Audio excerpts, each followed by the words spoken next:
Okay. Next வந்து think. Page number நம்ம என்ன பண்றோம்? 86ல நம்ம பார்க்குறோம். Okay. In each of the following figures, observe the pair of angles marked as 1 and 2. 1, 2 நமக்கு மார்க் பண்ணியிருக்காங்க. Do you think they are adjacent pairs? இப்போ நமக்கு adjacent-ஆ இருக்கணும். adjacent angles-ஆ இருக்கணும் அப்படின்னா நமக்கு என்னென்ன criteria அப்படின்னு பார்த்தோம்னா, they should have a same vertex. Same vertex. வெர்டெக்ஸ்னா என்னது? ஸ்டார்டிங் பாயிண்ட் வந்து சேமா இருக்கணும். இதுதான் ஒரு வெர்டெக்ஸ். இந்த பாயிண்ட் வந்து சேமா இருக்கணும். அப்புறமா செகண்ட் பாயிண்ட் வந்து என்னது? They should share a common arm. Share a common. ஒரு காமன் ஆர்ம் இருக்கணும். இப்ப பாத்தீங்கன்னா இதுல இங்க இருந்து இங்க இருக்கிறது ஒரு ஆர்ம்.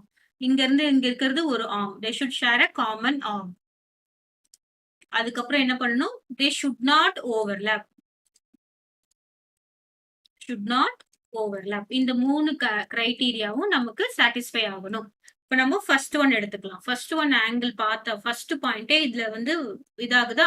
இப்போ ஃபர்ஸ்ட் ஒன் பார்த்தோம்னா பாருங்க, இந்த ஆங்கிள் 1க்கு வெர்டெக்ஸ் இது, ஆங்கிள் 2க்கு வெர்டெக்ஸ் இது. சோ தே ஆர் அட்ஜசன்ட் ஆங்கிளா அப்படின்னு கேட்டா no, they are not adjacent angle. என்ன ரீசன்?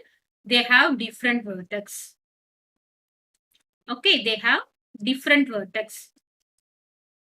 பாருங்க, இப்படி ஒரு இருக்குன்னு வச்சுக்கோங்களேன். இந்த இருக்கணும், இப்படி ஒண்ணு இருக்கணும், இப்படி ஒண்ணு இருக்குன்னு வச்சுக்கோங்களேன். இப்போ திஸ் இஸ் ஏ, இது ஓ, இது வந்து பி, இது சின்னு வச்சுக்கலாம். இப்போ இதுல பாத்தீங்கன்னா they have a common vertex. பாருங்க, இதுதான் காமன் வெர்டெக்ஸ். எல்லாத்துக்கும் ஒரே பாயிண்ட் தானே காமன். இப்போ இதுல பாத்தீங்கன்னா இதுக்கு ஒரு வெர்டெக்ஸ், இதுக்கு ஒரு vertex. So they have different vertex. ஓகேவா? அப்போ this is not adjacent pairs. இது கிடையாது. இப்போ நெக்ஸ்ட் ஒன் பார்க்கலாம். நெக்ஸ்ட் ஒன்ல பாத்தீங்கன்னா இதுல பாருங்க, இதுக்கும் வந்து ஒரு டிஃப்ரெண்ட் வெர்டெக்ஸ். என்னதான் ஒரு காமன் ஆர்ம் மாதிரி இருந்தாலும் என்ன ஆச்சு? They have a different vertex.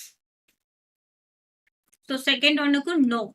Y அப்படின்னு பார்த்தோம்னா they have same thing, they have different vertex. Next நம்ம தேர்ட் ஒன் பார்க்கலாம். தேர்ட் ஒன் என்ன கொடுத்துருக்காங்க? இதுல பாத்தீங்கன்னா இதுக்கும் இந்த ஆங்கிள் 1க்கும் ஆங்கிள் 2க்கும் காமன் வெர்டெக்ஸ் இருக்கு. காமன் வெர்டெக்ஸ் இருந்தாலும் இங்க பாருங்க overlapping.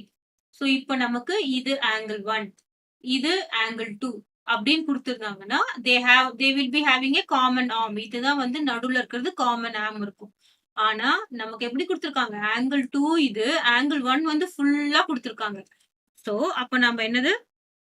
The interiors 1 and 2 overlaps.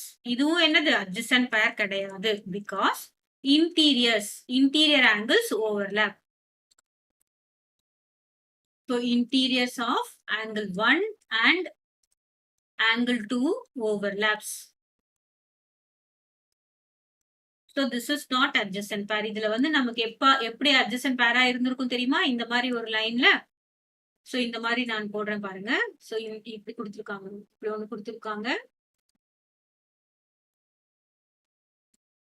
Okay, இப்படி ஒண்ணு கொடுத்துருக்காங்க, இப்படி ஒண்ணு கொடுத்துருக்காங்க, இப்படி ஒண்ணு கொடுத்துருக்காங்கல்ல. இதுல பாத்தீங்கன்னா இப்போ இது வந்து ஆங்கிள் 1-ஆ கொடுத்துருந்துட்டு, இது நெக்ஸ்ட் இது வந்து ஆங்கிள் 2-ஆ கொடுத்துருந்தாங்கன்னு வச்சுக்கோங்களேன். இது ரெண்டுமே என்னது? அட்ஜசன்ட். ஆனா இங்க என்னவா இருக்கு? ஆங்கிள் 1 ஓவர்லாப் ஆயிருக்கு. சரியா? ஆங்கிள் 2 அண்ட் ஆங்கிள் 1 வந்து ஓவர்லாப் ஆயிருக்கிறதுனால this is not a adjacent pair. கிளியரா?